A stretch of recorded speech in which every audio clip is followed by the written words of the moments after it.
Imagine trying to sleep through a sweltering summer night with only a damp sheet for relief, or planning your entire day around the movement of the sun.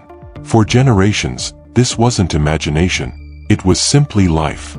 Before the hum of central air became a household staple, people relied on a mix of clever design, community habits, and sheer ingenuity to survive the heat. Here are 10 ways people stayed cool in the heat before air conditioning. Smart house designs. Long before the thermostat, the first line of defense against the summer heat was the home itself. Architects and builders of the 19th and early 20th centuries employed brilliant passive cooling strategies that modern design often overlooks. Homes were frequently built with incredibly high ceilings, working on the simple principle that hot air rises, lifting the most oppressive heat far above the living space. Large, tall windows were a standard feature, but their placement was key. By positioning windows on opposite sides of a room, homeowners could create a natural crossbreeze that would pull air through the house.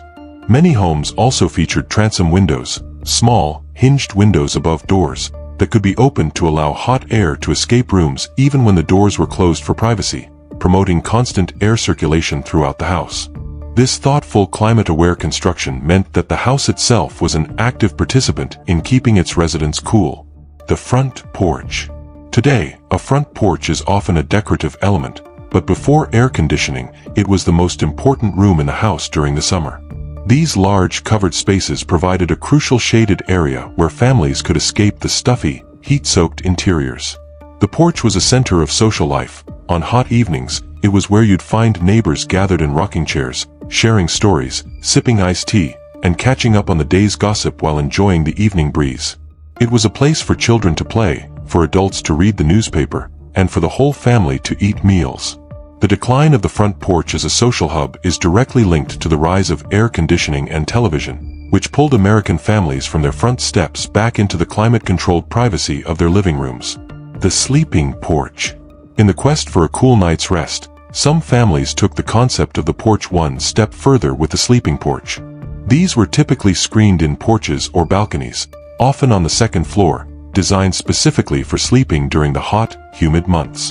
In an era without air conditioning, upstairs bedrooms could become unbearable ovens, trapping the day's heat.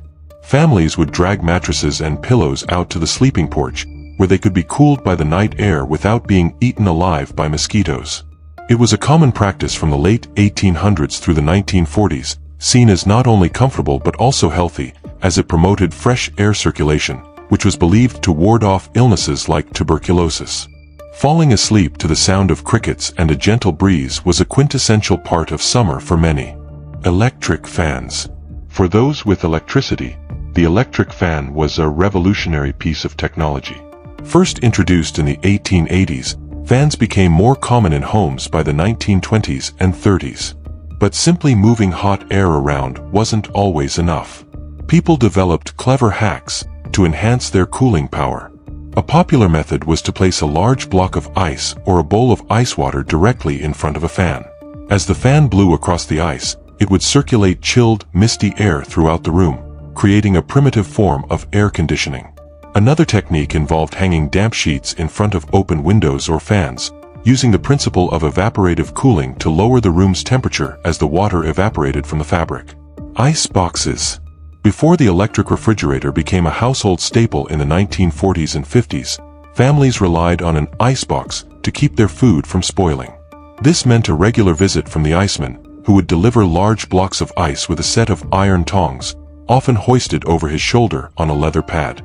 These blocks were essential for the kitchen, but they also served as a source of relief from the heat. On brutally hot days, children would flock to the iceman's truck, hoping for small ice chips to suck on. At home, the ice wasn't just for the icebox. It was a key component in making iced drinks, and as mentioned, it was often used with fans to create a makeshift cooling system. This entire industry, a daily part of American life for decades, vanished almost completely with the advent of modern refrigeration and air conditioning. Swamp coolers. In the arid climates of the American Southwest, a different kind of cooling technology emerged in the 1930s, the evaporative cooler, more commonly known as the swamp cooler.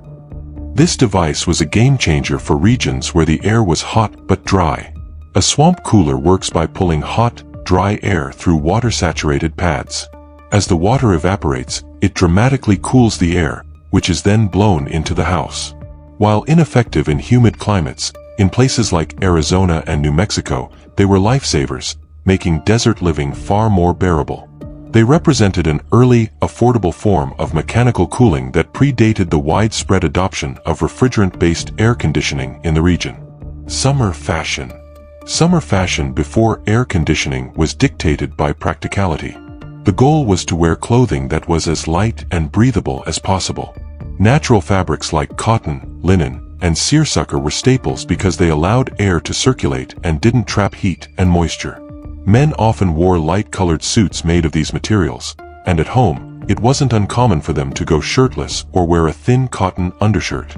Women opted for loose-fitting, sleeveless cotton dresses. Children, in particular, spent their summers in as little clothing as possible, often just shorts or a sunsuit, and almost always barefoot.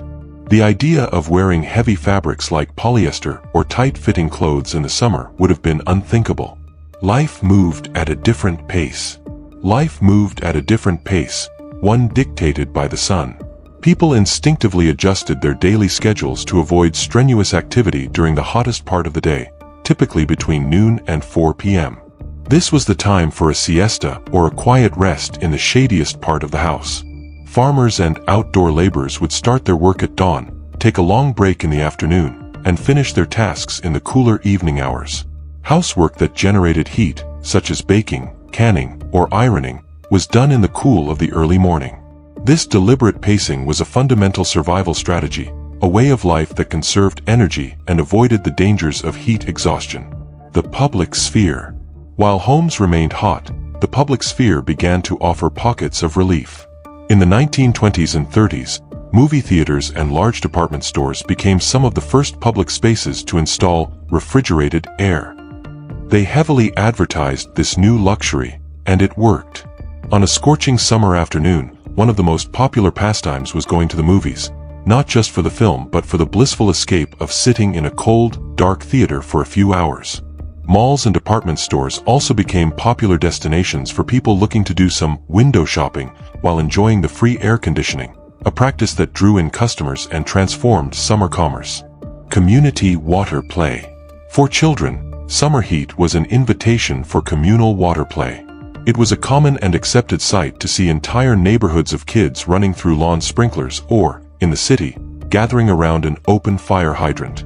The powerful gush of water from a hydrant was the ultimate relief, turning a hot city street into a temporary water park. Swimming in the local creek, river, or lake was another cherished summer tradition. These simple pleasures didn't require technology. They relied on shared resources and a sense of community. Popsicles melted faster than they could be eaten, and lemonade stands popped up on every corner, all part of a collective effort to find joy and relief in the heat. So, if you didn't have air conditioning, how would you stay cool during the summer heat? Drop a comment down below to tell us your favorite method.